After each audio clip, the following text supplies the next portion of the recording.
एक नाम है, छिपा इतिहास है। इतिहास जो हम और आप से कोसों दूर रहा है। एक शख्सियत जिसे जानने के बाद हम 7 अक्टूबर तारीख को शायद कभी ना भूलें।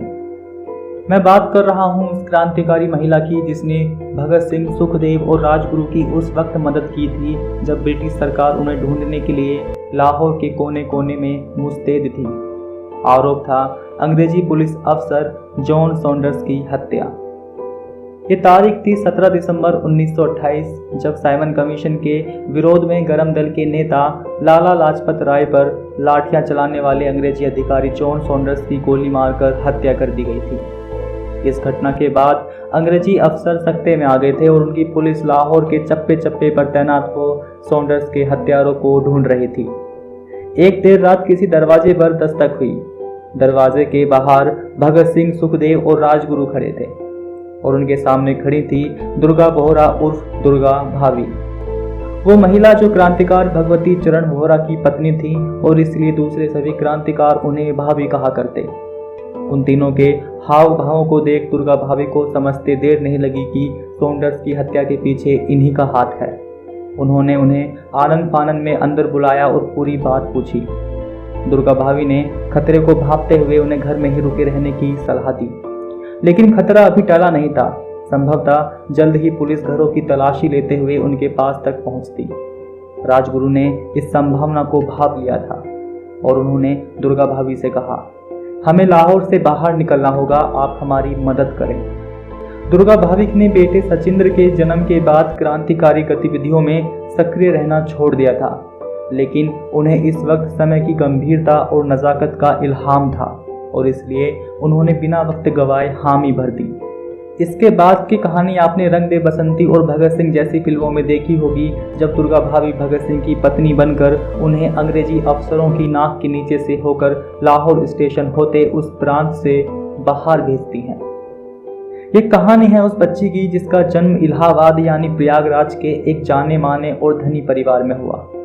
पिता पंडित बांके बिहारी इलाहाबाद कलेक्ट्रेट में नाजिर थे और परिवार सुख वैभव से परिपूर्ण था।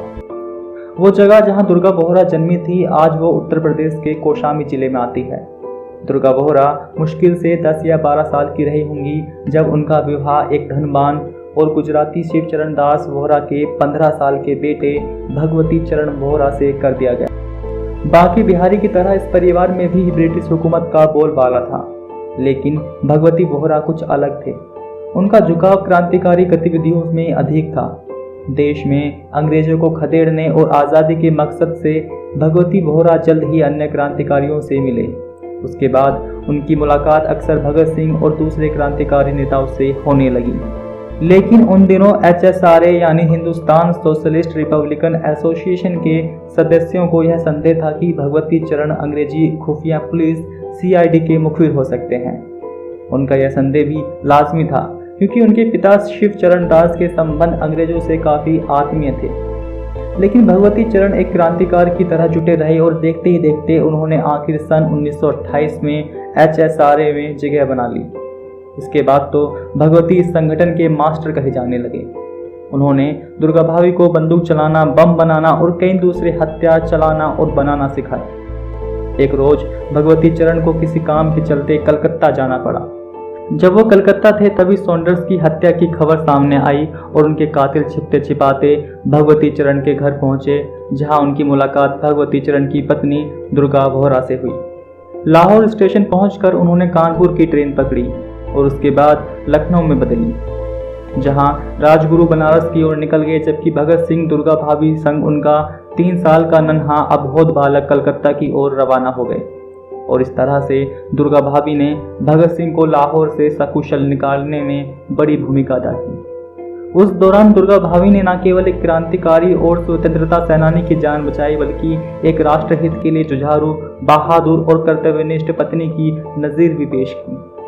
दुर्गा भाभी न केवल यहाँ रुकी बल्कि उन्होंने भगत सिंह की फांसी के विरोध में 8 अक्टूबर 1930 को बम्बई के लेमिंगटन रोड पर मौजूद पुलिस स्टेशन के करीब एक अंग्रेजी पुलिस सर्जन और उनकी पत्नी पर दिन दहाड़े गोली चला दी थी। ये उनकी बहादुरी और साहसिकता की एक वीरांगनी की तरह उन्होंने अंग्रेजों के आमने सामने टक्कर ली। उनके साहसिक कदम ने सभी अफसरों को हैरत में डाल दिया था कि आखिर एक महिला इतना बड़ा कदम बेखौफ होकर कैसे उठा सकती है। लिहाजा इस कृत्य के लिए उन्हें गिरफ्तार भी किया गया। 30 मई 1930 को भगवती दास वोहरा रावी नदी के पास बम बनाते समय शहीद हो गए और पीछे छूट गई दुर्गा भाभी। जब वो जेल से छूटी तो बेहद अकेली हो चुकी थी। उनका जैसे सब कुछ खत्म हो गया था। सन 1935 में वो गाजियाबाद आई और एक स्कूल में बतौर शिक्षक पढ़ाने लगी। उन्होंने गरीब और असहाय बच्चों के लिए लखनऊ में एक मोंटेसरी स्कूल भी खोला, जिसमें तत्कालीन प्रधानमंत्री पंडित जवाहरलाल नेहरू भी आए थे। 15 अक्टूबर सन 1999 में इस क्रांतिकारी महिला ने अपने जीवन की अंतिम सांस ली। लेकिन दुर्भाग्य की बात है, आज भी दुर्गा भाभी का नाम इतिहास में अनछुपा रहता है, जबकि उस दौरान दुर्गा वोहरा ही वो महिला थी जिसने अंग्रेजों को चुनौती दे स्त्री सशक्तिकरण की एक बेहतर मिसाल पेश की थी।